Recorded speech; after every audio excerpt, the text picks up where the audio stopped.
Coucou, bonjour tout le monde. J'espère que vous allez bien. En tout cas, de mon côté, tout va très bien par la grâce de Dieu. Et donc, aujourd'hui, nous allons préparer ensemble le sakasaka, un plat congolais, ou encore le pondu. Et donc, je vais vous présenter ce que j'ai utilisé comme légumes et assaisonnement pour préparer le pondu ou le sakasaka. Comme légumes, j'ai utilisé le quart d'un chou râpé et j'ai aussi mis tout ce qui est courgettes et puis j'ai mis l'aubergine violette que j'ai coupée en dés. Et donc vous pouvez aussi ajouter d'autres légumes que vous voulez selon votre choix. Donc ajoutez les légumes que vous voulez, que vous pouvez mettre dans le sakasaka que vous allez préparer. Comme épices, j'ai utilisé l'oignon, j'ai utilisé l'ail et les ciblettes que j'ai coupées par la suite que nous allons mixer. Vous aurez besoin d'un gros poisson et vous aurez aussi besoin de l'huile. Après, vous aurez aussi besoin d'un Magic Cube tablette ou bien vous aurez besoin du sel et le sakasaka. Voilà la liste des ingrédients que vous aurez besoin. Et pour ceux qui mangent la pâte d'arachide, vous pouvez aussi ajouter la pâte d'arachide. Moi, je ne mettrai pas la pâte d'arachide à cause de ma fille qui est allergique à la pâte d'arachide. Et donc, nous allons tout simplement mettre ça au feu, ajouter de l'eau dans les légumes, mettre la marmite au feu. J'ai ajouté de l'eau dans la marmite.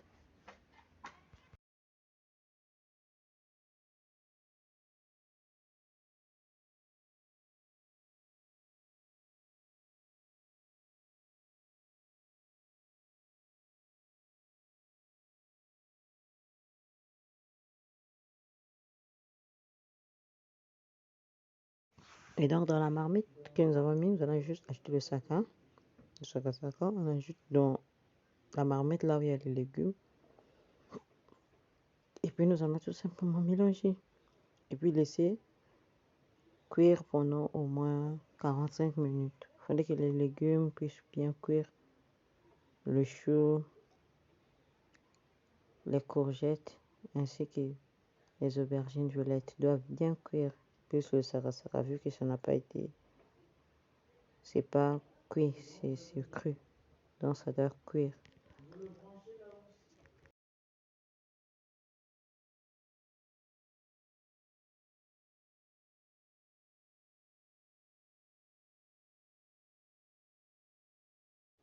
Et donc par la suite, nous allons tout simplement ajouter le sel selon le goût de tout un chacun. Vous rajoutez le sel dans le sakasaka et les légumes. Donc nous allons juste laisser cuire les légumes. Et donc vous devez surveiller aussi de temps en temps. Après quelques minutes de cuisson, j'ai rajouté le poisson. Vous voyez, là j'ai ajouté le poisson dedans. Et puis on doit enlever ce poisson-là pour enlever les arêtes.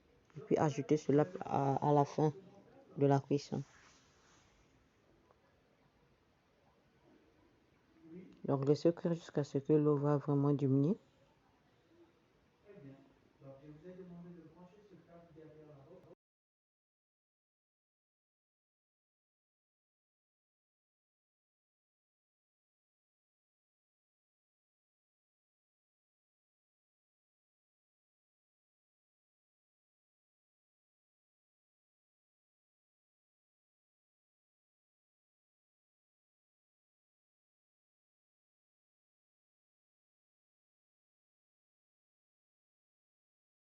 Là, vous voyez, j'ai enlevé le poisson et il n'y a plus assez d'eau. Donc, je vais prendre juste les assaisonnements que j'ai mixés,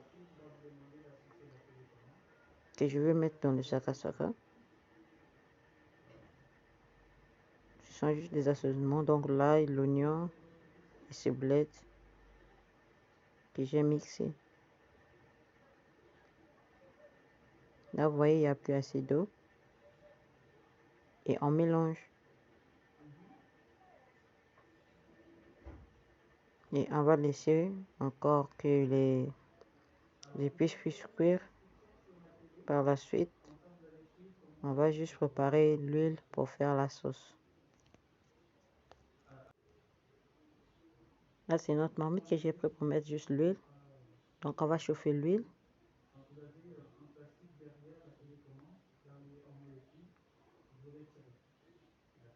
On chauffe l'huile.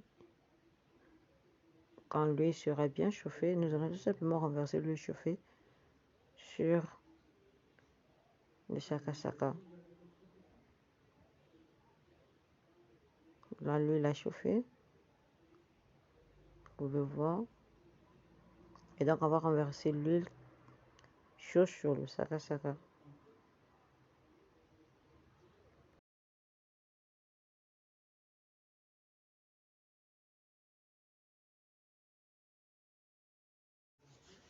Et donc, pour les personnes qui vont mettre la pâte d'arachide, faites attention.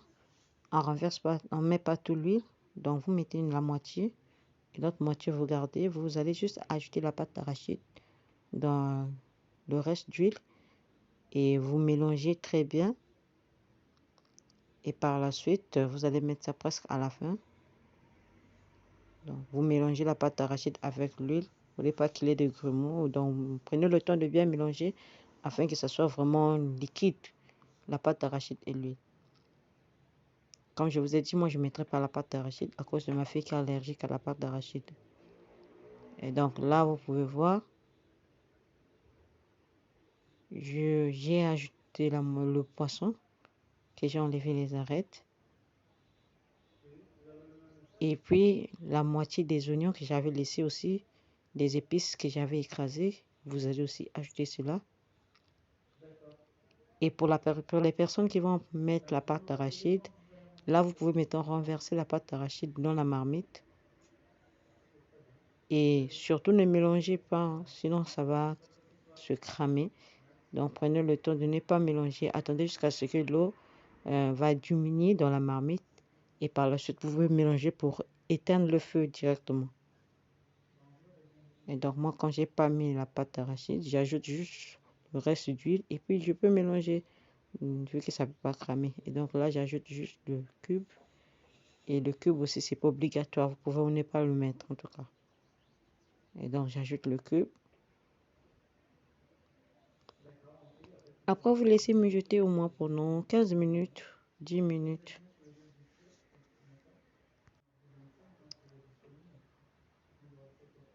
Et donc, nous voici après 10 minutes de cuisson.